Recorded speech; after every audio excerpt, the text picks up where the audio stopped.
नमस्कार दोस्तों, मैं गौरव सर आप सभी का गौरव आईटीआई क्लासेज में स्वागत करता हूं। आज आप लोग का वीकली रिवीजन का थर्ड क्लास है। इससे पहले हम 2 क्लास आप लोग को करा चुके हैं। अगर आपने अभी तक वो दोनों क्लास नहीं देखा है रिवीजन वाला, तो इससे पहले जा करके वो दोनों क्लास देख लीजिए।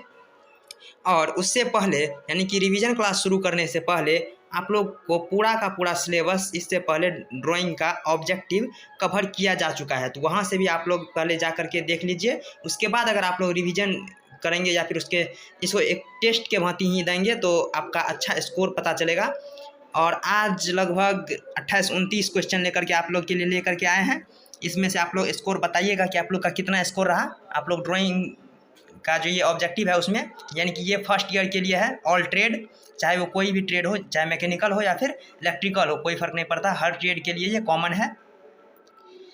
पेन पेपर लेकर बैठिए और क्वेश्चन को नोट भी करते चलिए, ठीक है। कुछ क्वेश्चन रिपीटेड होगा और कुछ क्वेश्चन हो सकता है न्यू भी होगा, ठीक है। और आप लोग को साइड से भी आवाज़ आ रहा होगा, गांव आ चुके हैं और यहाँ पे कुछ शादी विवाह और पूजा पाठ का माहौल है, इसलिए थोड़ा सा एडजस्ट कीजिएगा। हम कोशिश करेंगे ज़ोर से बोलने के लिए ताकि आप लोग को अच्छा से फ्रेश मेरी आवाज़ सुनाई दे, ठीक है। और आप लोग अगर इसका PDF चाहते हैं तो डिस्क्रिप्शन में टेलीग्राम का लिंक दे देंगे, तो वहाँ से आप लोग PDF डाउनलोड कर लीजिए, या फिर डायरेक्ट गौरव आईटीआई क्लासेज नाम से टेलीग्राम ग्रुप है, वहाँ पे जुड़ करके आप लोग PDF पा सकते हैं, ठीक है। तो हमारा जो पहला क्वेश्चन है वह निम्न में से सबसे छोटी ड्राइंग शीट है। यानी कि ड्राइंग शीट का बहुत सारा साइज होता है, यानी कि जैसे A0, A2, A3 इस तरह से ड्राइंग शीट का साइज होता है, जो हम इससे पहले जो क्लास किए थे उसमें काफ़ी डिटेल्स से बताए थे। उसका फ़ोटो वगैरह लेकर के आए थे ताकि आप लोग को अच्छा से समझा सके। तो इसमें कह रहा है सबसे छोटी ड्राइंग शीट क्या है, ये रिपीटेड क्वेश्चन है। तो इसका जो राइट आंसर हो जाएगा वो होगा ऑप्शन नंबर ए, यानी कि सॉरी ऑप्शन नंबर डी होगा, यानी कि A4 ड्राइंग शीट जो होता है वो सबसे छोटी होती है। यहाँ पे जो ऑप्शन में दिया गया है उसके अनुरूप अगर इसमें से A5 दे देता तो वो भी इससे छोटा, यानी कि A0 सबसे बड़ी साइज है और उसके बाद A1, A2 इस तरह से जिस तरह से संख्यात्मक मान बढ़ता जाता है तो उसके अनुसार जो ड्राइंग शीट का साइज है वो घटते जाता है, ओके। तो आप लोग का आंसर हो जाएगा option number D, A4 size, ठीक है। नेक्स्ट क्वेश्चन तरफ चलते हैं। नेक्स्ट है ए प्रकार के अक्षर की ऊंचाई h के अनुसार 2 शब्द के मध्य दूरी कितनी होगी। यहाँ पे 2 शब्द कह रहा है, यानी कि पूरा का पूरा वर्ड, यानी कि एक लेटर नहीं कह रहा है। एक सेकेंड, हम यहाँ पे पेन चेंज कर लेते हैं क्योंकि इस पर तो ब्लू वाइट चलेगा नहीं। हाँ, पेन चेंज कर लिए।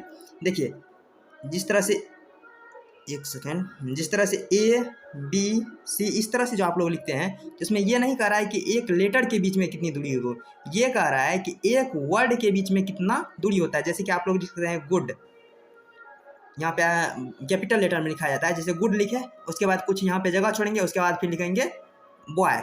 तो इन दोनों के बीच में जो गुड और बॉय के बीच में जो जगह छोड़ा जाता है स्पेस, वो कितना होता है, यही पूछ रहा है। तो इसका जो राइट आंसर हो जाएगा वो ऑप्शन नंबर सी हो जाएगा, यानी कि 6h/14, ठीक है। आप लोग भी इसका कमेंट में आंसर दीजिए और आप लोग बताइए निश्चित रूप से कि आप लोग का कितना क्वेश्चन सही हुआ, यानी कि टोटल में से, ठीक है। तो इससे लगेगा कि आप लोग का तैयारी कितना पहुंच चुका है, कितना मजबूती से चल रहा है, ठीक है। कम से कम आप लोग को 75% आना चाहिए, टोटल क्वेश्चन का 75% आप लोग का सही होना चाहिए, तब समझिए कि आपकी तैयारी काफ़ी अच्छी है लगभग में अभी, ठीक है। तो इसका आंसर देगा ऑप्शन नंबर सी, यानी कि 6h/14। इसके बाद नेक्स्ट चलते हैं। नेक्स्ट है ड्राइंग में छुपे हुए भाग को दर्शाने के लिए किस प्रकार की रेखा का उपयोग किया जाता है। यानी कि ड्राइंग में छुपे हुए भाग, यानी कि जो पीछे से होता है, उसको दर्शाने के लिए हम किस रेखा का प्रयोग करते हैं। तो ऑप्शन ए में है पतली रेखा, ऑप्शन बी बिंदुदार अदृश्य रेखा, हाँ यही होगा ऑप्शन नंबर बी जो है इसका, ऑप्शन नंबर बी बिंदुदार अदृश्य रेखा, डॉटेड हिडन लाइन, यही इसका राइट आंसर हो जाएगा, डॉटेड हिडन लाइन, यानी कि बिंदुदार अदृश्य रेखा। इसके द्वारा हम किसी भी छुपे हुए भाग को, यानी कि जो पीछे होता है हमारा, उसको दिखाते हैं, ठीक है। ऑप्शन नंबर बी इसका राइट हो जाएगा। नेक्स्ट क्वेश्चन देखते हैं क्या है। नेक्स्ट क्वेश्चन है बी प्रकार के छोटे अक्षर, यानी कि लॉर्ड के लेटर के आधार रेखा के मध्य की दूरी कितनी होनी चाहिए। जैसे वहाँ पे ए प्रकार का था जो कि 6h 6h/14 था। ओके, और यहाँ का रहा है ऑप्शन नंबर ए में दिया गया है यहाँ पे 14h/10, यानी कि ए प्रकार में 6h/14 और बी प्रकार में, यानी कि यहाँ पे बी प्रकार का रहा है तो बी प्रकार में 14h/10 इसका राइट आंसर हो जाएगा। तो आप लोग जान गए ए प्रकार के और बी प्रकार, दोनों प्रकार के आप लोग को पता हो गया। ठीक है, अब नेक्स्ट क्वेश्चन की तरफ चलते हैं। नेक्स्ट है हमारा, चित्र में दी गई रेखा किस नाम से जानी जाती है? ये जो रेखा बनाया गया है ये किस नाम से जाना जाता है? तो ये क्वेश्चन भी रिपीटेड है, ये भी क्वेश्चन हम करा चुके हैं। देखिए आप लोग के लिए जो भी हम रिवीजन टेस्ट लेकर के आते हैं तो उसमें 90% क्वेश्चन रिपीटेड ही होता है। कारण इसलिए कि हम आपको इससे पहले ही सब कुछ कवर करा चुके हैं। अगर आपने इससे पहले नहीं पढ़ा है तो हमने लगभग 20 वीडियो में पूरा का पूरा कवर कर चुके हैं सिलेबस। आप लोग अगर उसे देख लेंगे तो लगेगा कि आप लोग को सब कुछ पढ़ा हुआ है। ठीक है, इसीलिए कोई भी क्वेश्चन खोज के लाते हैं उसमें से सब कुछ लगभग 90% हमारा जो रिपीटेड ही हो जाता है। तो इससे आप लोग को पता चलेगा कि आप लोग तैयारी किए हुए हैं तो कितना आपका स्कोर जा रहा है। तो आप लोग इससे पहले वाला जो वीडियो हम अपलोड किए हुए हैं पूरा सिलेबस का, वहाँ से आप लोग पढ़ लीजिए। ठीक है, तो ये हमारा है लॉन्ग ब्रेक लाइन, इसको बताए थे ऐसे बना करके, यानी कि इसे लॉन्ग ब्रेक लाइन कहते हैं। लॉन्ग ब्रेक लाइन का प्रयोग होता है, मान लीजिए कोई बहुत बड़ा वस्तु है। ठीक है, यहाँ पे हम मिटा के दिखाते हैं एक बार। एक सेकेंड, इसको हम मिटा लेते हैं। ठीक है, देखिए कि अगर किसी चीज़ को दर्शाना हो, जैसे मान लीजिए ये एक बोर्ड है। ठीक है, यहाँ पे एक इस तरह से लॉन्ग ब्रेक लाइन जो कि यहाँ पे नहीं बन रहा है, इस तरह से दिखाना हो, यानी कि ये जो हमारा पूरा ऑब्जेक्ट है ये बहुत बड़ा है और यहाँ से मान लीजिए कि हम जो यहाँ पे दोनों साइड से लॉन्ग ब्रेक लाइन दे दिए, इसका मतलब है यहाँ पे बीच में बहुत बड़ा भाग को हमने छुपा दिया है, इसलिए प्रयोग करते हैं लॉन्ग ब्रेक लाइन। जबकि हिंदी में लिखा हुआ है लंबी अवरोध रेखा, तो ऑप्शन नंबर ए इसका सही हो जाएगा, लंबी अवरोध रेखा। यहाँ पे लंबी मतलब लगमी हो गोल दिया गया है, ये थोड़ा सा मिस्टेक है। ठीक है, लंबी अवरोध रेखा इसका राइट आंसर हो जाएगा 5 नंबर। ठीक, 5 का ए। नेक्स्ट क्वेश्चन तरफ चलते हैं। नेक्स्ट है, सभी अक्षरों को मुद्रित किया जाना चाहिए। ठीक है, जिससे वे निम्न द्वारा पढ़े या देखे जा सकते हैं। यानी कि हम जो लेटर को लिखते हैं या कोई भी ड्राइंग बनाते हैं, कुछ भी हम लिखते या पढ़ते हैं तो वहाँ से कहाँ से हम पढ़ते हैं? यानी कि मान लीजिए यहाँ पे कुछ लिखा हुआ है जैसे कि मुद्रित किया जाना चाहिए, तो हम इसको कहाँ से पढ़ते हैं? हम मान लीजिए कि यहाँ हम खड़ा होते हैं और यहाँ से हम पढ़ रहे होते हैं ऊपर की ओर, तो नीचे से ऊपर देखा जाता है। ये एक रेखा चित्र आप लोग मान लीजिए और इससे ऊपर पढ़ा जाता है, ना कि आप ऊपर में खड़ा होकर के पढ़ते हैं या फिर दाएं साइड खड़ा होकर या बाएं साइड खड़ा होकर के आप लोग नहीं पढ़ते हैं, आप लोग नीचे से पढ़ते हैं। तो इसका राइट आंसर हो जाएगा ऑप्शन नंबर सी, नीचे के रेखा चित्र के नीचे से। ठीक है, तो रेखा चित्र के नीचे से कोई भी ड्राइंग को देखा जाता है या फिर कोई भी लेटर को पढ़ा जाता है। आप लोग देखे होंगे कि आप लोग पढ़ने के लिए बैठे होंगे तो वहाँ पे आपको पता होगा कि कॉपी जो है वो ऊपर की तरफ से आप लोग लिखे होंगे और नीचे से एक तरह से देख रहे हैं, जहाँ से आप लोग लिख रहे हैं तो उससे लिखा हुआ जो लेटर वो सबसे आगे है ऊपर। जिस तरह से हम यहाँ पे लिख रहे हैं पेन, ठीक है, यहाँ पे पेन लिखे तो आप इसके बाद फिर यहाँ लिखेंगे, यहाँ लिखेंगे, इस तरह से लिखते जाएंगे। आपको पता होगा कि हम नीचे से ही हम उसको पढ़ते हैं ऊपर की तरफ। तो इसका राइट आंसर हो जाएगा रेखा चित्र के नीचे से, यानी कि 7 नंबर का ऑप्शन सी हो जाएगा। नेक्स्ट क्वेश्चन, हैचिंग रेखा कितने कोण पर खींची जाती है? हैचिंग रेखा जो कि किसी कटे हुए भाग को दर्शाने के लिए हम हैचिंग रेखा का प्रयोग करते हैं, जो कि इस तरह से खींचा जाता है, जो 45 डिग्री से लेकर के 60 डिग्री के एंगल तक खींचा जा सकता है। अधिकतर प्रयोग 45 डिग्री के एंगल में ही हैचिंग रेखा खींचा जाता है, लेकिन कुछ कुछ जगहों पे ऐसा होता है कि 45 से 60 के बीच में आप लोग किसी भी कोने पर खींच सकते हैं, इसके लिए आपको कोई रोक छोक नहीं है। लेकिन अधिकतर अगर प्रयोग किया जाता है तो वो 45 डिग्री किया जाता है। अगर सिर्फ 45 डिग्री एग्जाम में हो तो आप लोग सिर्फ 45 डिग्री टिक कीजिए, वहाँ पे 55 डिग्री 60 डिग्री बिल्कुल नहीं करना है। ठीक है, इसका राइट आंसर हो जाएगा ऑप्शन नंबर ए, 45 या 60 डिग्री, यानी 45 डिग्री से 60 डिग्री के बीच। नेक्स्ट क्वेश्चन देखते हैं। नेक्स्ट है, किसी लंबे भाग को ड्राइंग में कम स्थान में दिखाने के लिए किस प्रकार की रेखा उपयोग में ली जाती है? वही बताए ना कि किसी भी बड़े पार्ट को हम अगर बीच से चाहे कि उड़ा दें कुछ भाग को, तो इसके लिए हम लॉन्ग ब्रेक रेखा का प्रयोग करते हैं, लॉन्ग ब्रेक लाइन। यानी कि लॉन्ग ब्रेक लाइन वही जो इस तरह से बनाया जाता है। एक सेकेंड, हम इसको मिटा के बनाते हैं। लॉन्ग ब्रेक लाइन इस तरह से बनाया जाता है, ठीक है, जो इससे पहले आप लोग देखे थे। तो लॉन्ग ब्रेक लाइन का प्रयोग करते हैं किसी भी बड़ा ड्राइंग को छोटा दिखाने के लिए, यानी कि बीच से भाग को हटा देने के लिए।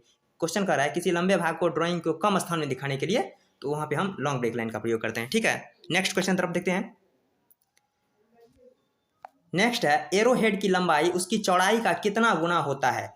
यानी कि एरो हेड जो आप लोग बनाते हैं इस तरह से ड्राइंग में, वो इसका ये हो गया इसका लंबाई, ठीक है, एल, ये इसका लंबाई हो गया, और ये हो गया इसका चौड़ाई यानी कि बी, ये इसका चौड़ाई हो गया एल और बी। तो यहाँ पे कह रहा है कि एरो हेड की लंबाई उसकी चौड़ाई से कितना गुना होता है। तो एरो हेड की लंबाई जो है वो 3 गुना होता है एरो हेड की चौड़ाई से। ठीक है, एरो हेड की चौड़ाई जो अगर 1 mm हो तो एरो हेड की लंबाई 3 mm होगी। एरो हेड की चौड़ाई अगर 2 mm हो तो एरो हेड की लंबाई 6 mm हो जाएगी, यानी कि 3 गुना बढ़ जाता है।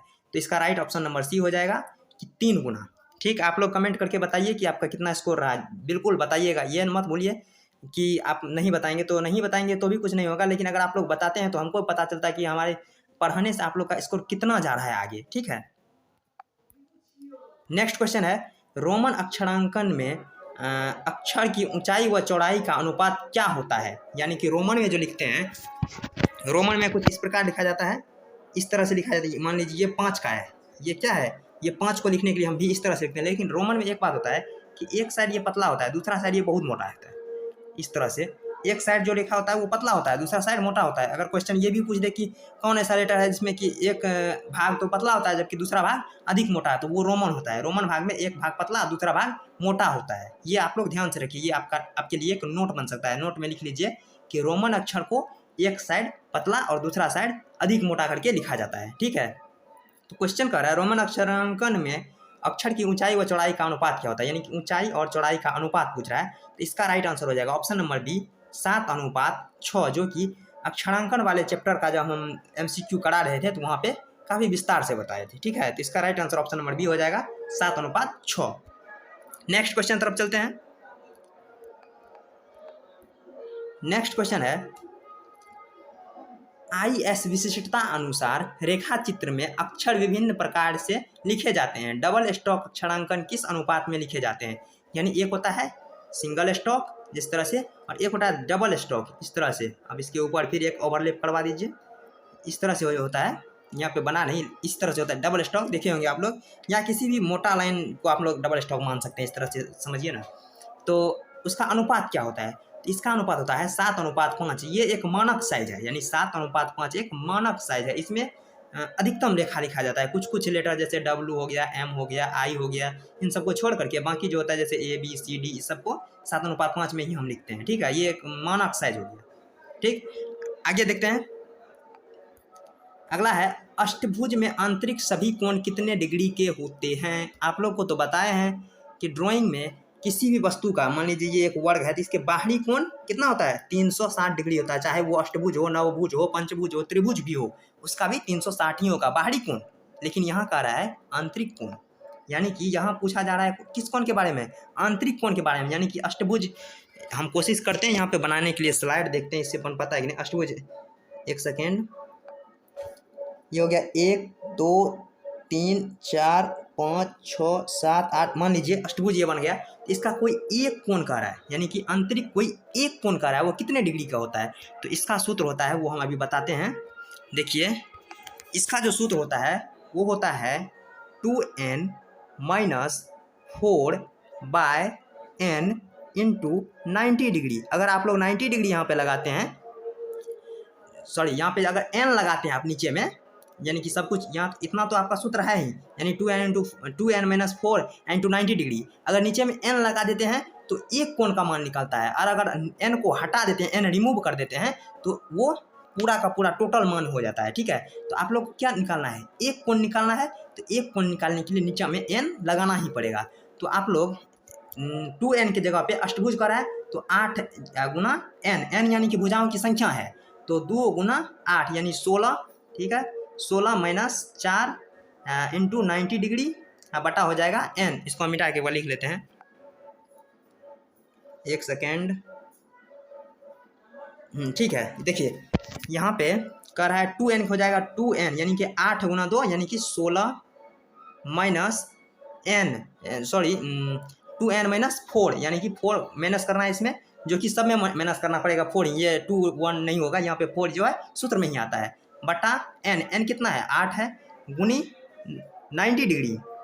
ठीक है, अब इसको घटा लीजिए, 16 में से अगर 4 को रिमूव कीजिएगा तो यहाँ हो जाएगा 12 बटा 8 गुना 90 डिग्री। ओके, तो आप यहाँ से काट सकते हैं, जैसे 4 दूनी 8, 4 तिया 12, फिर 2 से काटिएगा तो यहाँ 45, 90 का कट जाएगा 45, यहाँ पे हो जाएगा 2 कट जाएगा। इससे आप अगर गुना कीजिएगा यानी 3 को और यहाँ पे 45 को, तो 45 तिया हो जाएगा 135। इसका आंसर हो जाएगा ऑप्शन नंबर बी, बिल्कुल सही हो जाएगा। आप लोग याद रखिए कि n जो है वो भुजाओं की संख्या है और इसका जो सूत्र होता है वो क्या होता है 2n-4 into 90 degree, 2n-4 into 90 degree. अगर एक कोण का मान निकालना हो तो बटे में n लगा दीजिए, और अगर टोटल का निकालना हो तो बटे से n हटा दीजिए। ठीक है, अगला क्वेश्चन देखते हैं।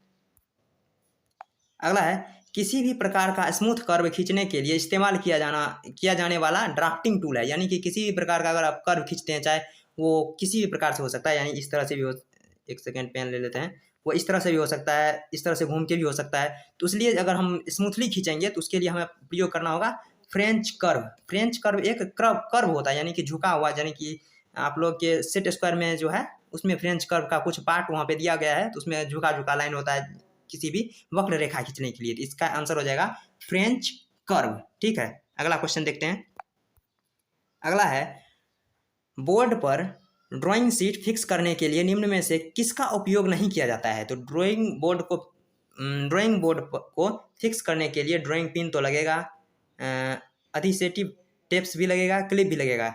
ठीक है, क्लिप और ड्राइंग पिन से तो आप लोग समझ गए होंगे, लेकिन ये एडहेसिव टेप्स जो है ये भी एक टेप मान लीजिए ना इसको, तो वो भी प्रयोग किया जाएगा क्योंकि फिक्स करना है। और थ्रेड यानी कि गुना, तो ड्राइंग शीट में ऐसा कोई भी पार्ट नहीं है जिसको गुना से हम कसते हैं, तो इसका राइट आंसर हो जाएगा option number c, option number b, यानी कि थ्रेड का प्रयोग हम नहीं करते हैं ड्राइंग शीट को फिक्स करने के लिए। ठीक है, नेक्स्ट क्वेश्चन है, निम्न में से सबसे हल्की पेंसिल कौन सी है।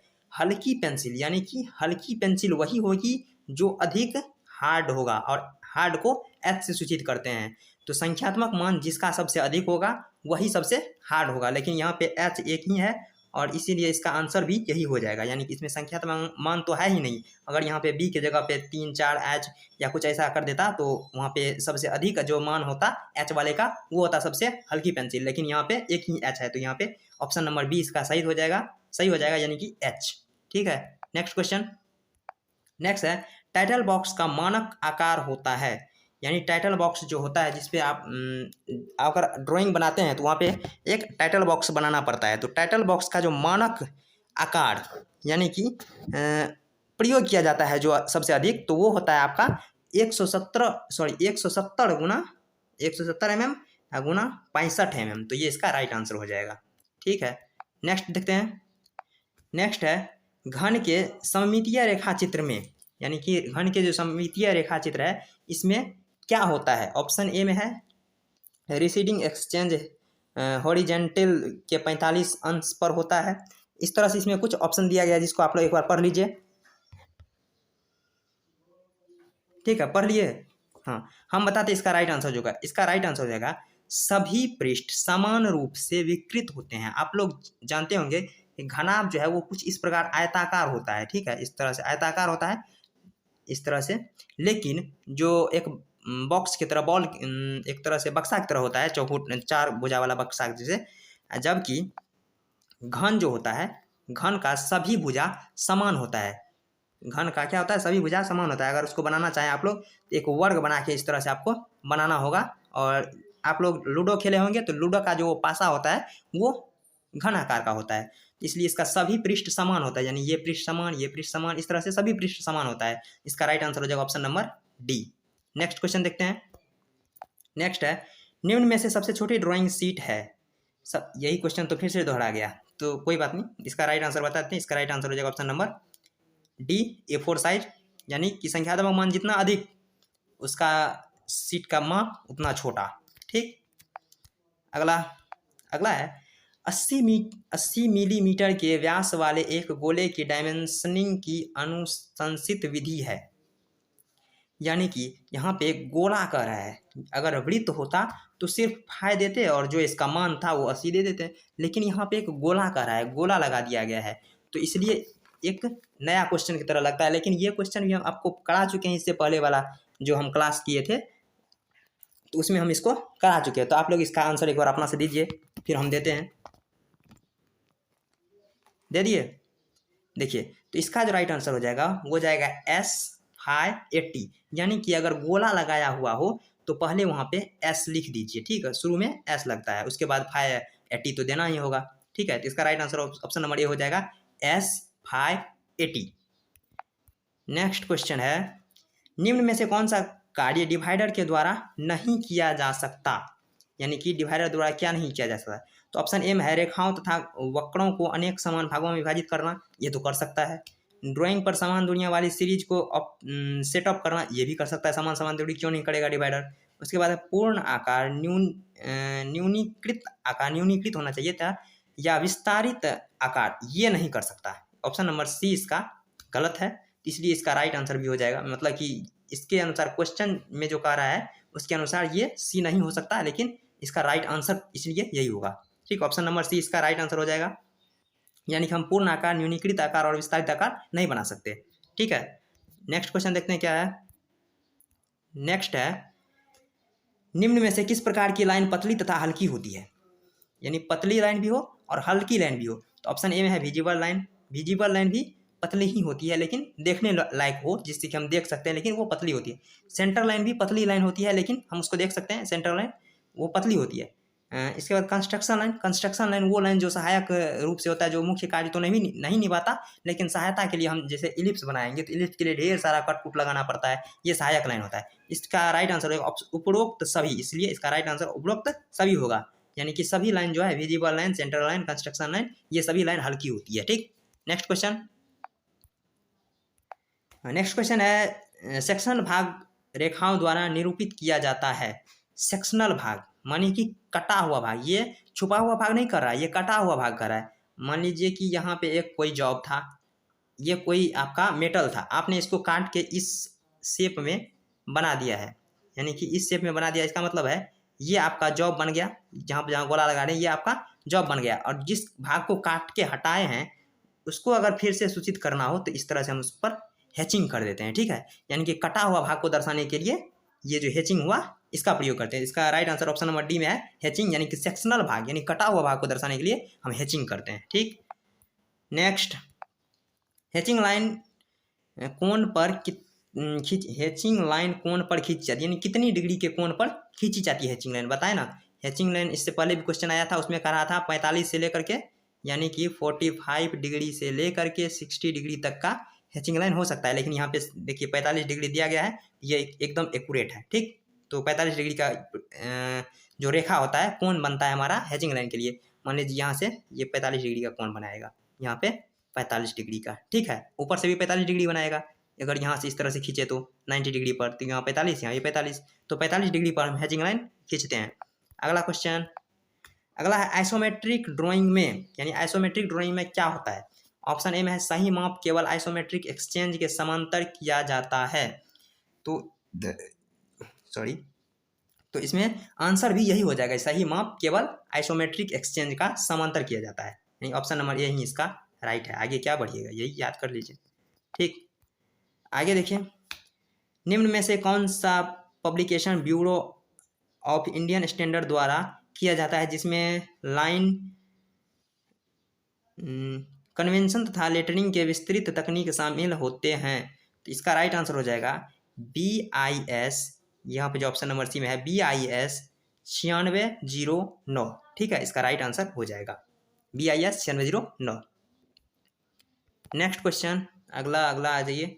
हाँ, अगला क्वेश्चन है, ऑर्थोग्राफिक प्रोजेक्शन के साथ संबंध मुख्य व्यू होते हैं, यानी कि ऑर्थोग्राफिक प्रोजेक्शन जो हम बनाते हैं, आइसोमेट्रिक तो इस प्रकार से बनाते हैं, यानी कि 3 डायमेंशनल वाला, आइसोमेट्रिक कुछ इस प्रकार बनाते हैं ना, यहाँ से इस तरह से, यहाँ एक रेखा खींच करके इस तरह से हम आइसोमेट्रिक तो इस तरह से बनाते हैं ना, ठीक, बक्सा की तरह। जबकि ऑर्थोग्राफी जो होता है वो सभी दीवार को तोड़ तोड़ के अलग अलग बनाते हैं। इसमें कह रहा है प्रोजेक्शन के साथ संबंध मुख्य व्यू होते हैं, तो फ्रंट व्यू भी उसमें होता है, टॉप व्यू होता है, साइड व्यू होता है, इसलिए उपरोक्त सभी इसका राइट आंसर हो जाएगा। नेक्स्ट है टेक्निकल ड्राइंग। यहाँ पे शायद टेक्निकल होना चाहिए था। टेक्निकल ड्राइंग के उल्लेख के लिए इस्तेमाल किए जाने वाले कुछ सामान्य शब्द हैं, यानी कि कौन सा शब्द इसमें होना चाहिए। तो पहले तो है उपरोक्त सभी, इसको देखते हैं आगे क्या है। इंजीनियरिंग ग्राफिक्स, अगला है इंजीनियरिंग ड्राइंग, और उससे अगला है ड्राफ्टिंग। तो इसका राइट आंसर क्या होगा? ये एक नया क्वेश्चन है, आप लोग एक बार बताइए बताइए बताइए, बता दिए। चलिए, इसका भी राइट आंसर हो जाएगा ऑप्शन नंबर ए, उपरोक्त सभी, यानी इंजीनियरिंग ग्राफिक्स ड्राइंग ड्राफ्टिंग कर सकते हैं। ठीक, इस्तेमाल किया जाता है यानी टेक्निकल ड्राइंग के लिए। अगला है सामान्यतया सभी प्रकार के झुके हुए अक्षर को इटैलिक प्रकार से वर्गीकृत किया जाता है। इटैलिक प्रकार के अक्षर को ऊर्ध्वाधर से कितने डिग्री कोण पर झुका कर लिखा जाता है। यहाँ पे एक बात मेंशन कर दिया गया है, ऊर्ध्वाधर। अगर यहाँ पे ऊर्ध्वाधर नहीं कहता, डायरेक्ट क्वेश्चन पूछ देता, तो यहाँ तो आंसर हो जाता 75 डिग्री। ठीक है, लेकिन यहाँ क्या कह दिया गया है? यहाँ कह दिया गया है ऊर्ध्वाधर। अगर ऊर्ध्वाधर नहीं कहता तो इसका मतलब वो क्षैतिज ही है। तो ऊर्ध्वाधर का मतलब ये क्या हो गया? ये सीधी लाइन इस तरह से, अगर आप लोग यहाँ से तो इस तरह से आप नीचे लिखते हैं, ये क्षैतिज है और ये ऊर्ध्वाधर है। तो आपको कह रहा है ऊर्ध्वाधर से कितना दूरी पर झुका के लिखा जाता है। इटैलिक लेटर दो तरह से लिखा जाता है, एक लिखा जाता है 90 डिग्री पर इस तरह से बक्सा बना करके, और एक इटैलिक लेटर में जो होता है, एक सेकेंड हम इसको मिटाते हैं। इटैलिक में जो होता है वो कुछ झुका हुआ रहता है, कुछ इस प्रकार लिखा जाता है। ठीक, इस प्रकार से यहाँ जैसे ए बी सब झुका हुआ रहता है,